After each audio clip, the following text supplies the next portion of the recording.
تختی نمبر 4. تختی نمبر 4 میں حروف مدہ، یعنی مد کا معنی ہوتا ہے کھینچنا، لمبا کرنا، آواز کو لمبی کرنے کو مد بولتے ہیں. حروف مدہ کا بیان ہے یہ.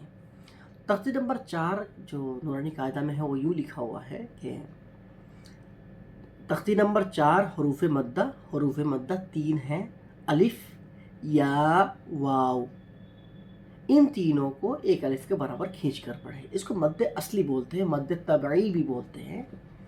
اب اس کا ایک طریقہ یوں سمجھ لیجئے کہ آپ الف اور یا اور واو حروف مدہ کب بنیں گے؟ جب الف سے پہلے زبر ہو، یعنی الف جو ہے اس سے پہلا والا جو حرف ہے اس کے اوپر زبر ہو.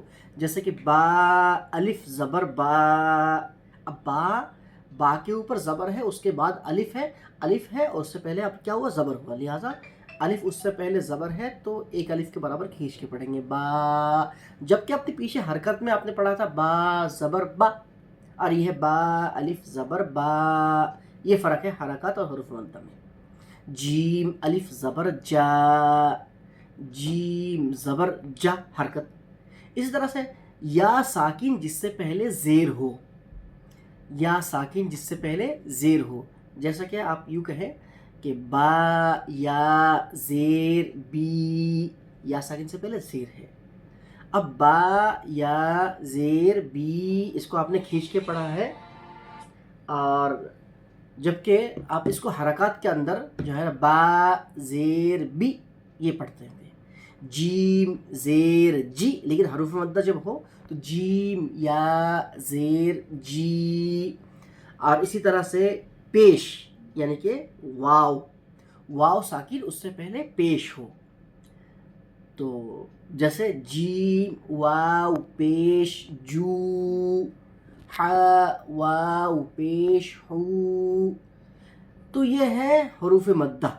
الف اس سے پہلے زبر، یا ساکن اس سے پہلے زیر، واو ساکن اس سے پہلے پیش. ان تینوں کو ایک الف کے برابر کھینچ کر پڑھیں گے. یہ ہے مد اصلی یا مد طبعی. اسی کی مترادف ہے کھڑا زبر، کھڑی زیر اور الٹا پیش. ان تینوں کو بھی جیسے ان کو کھینچ کر پڑھتے ایسے ہی کھینچ کے پڑھا جائے گا. اور یہ تو ہو گئی آپ کی تختی نمبر 2 اور 3 اور 4 کی تفصیل. اس میں جب آپ آگے جب کوئی لفظ پڑھیں تو اس کو ہجا کرتے وقت اس کا دھیان رکھیں کہ یہ حروف مدہ ہے یا نہیں، یعنی اور حرکات ہے یا نہیں. اگر حرکات ہو تو اس کو کھینچنا نہیں ہے، اگر حروف مدہ ہو تو اس کو کھینچ کے پڑھا جائے گا. جیسا کہ جیم الف زبر جا، ہا زبر ہا. اب جیم الف زبر جا میں یہ الف اس سے پہلے زبر ہے تو حرف مدہ ہے، اس لیے اس کو کھینچ کر پڑھیں گے. اور ہا زبر ہا یہ حرکات میں سے ہیں، زبر ہے، زبر زیر پیش ہے، اس لیے اس کو نہیں کھینچنا ہے. تو جا ہا، جا ہا. آگے ہے دال زبر دا، یہ بھی حرکت ہے، تو لہٰذا جا ہدا. پہلے والے جا کو ہم نے اس لیے کھینچا کیونکہ اس میں حرف مدہ ہے، الف اس سے پہلے زبر.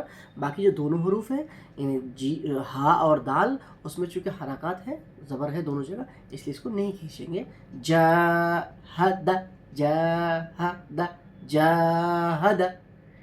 اللہ رب العزت یاد کرنے کی توفیق عطا فرمائے اور قرآن کو صحیح طرح سے پڑھنے کی توفیق عطا فرمائے.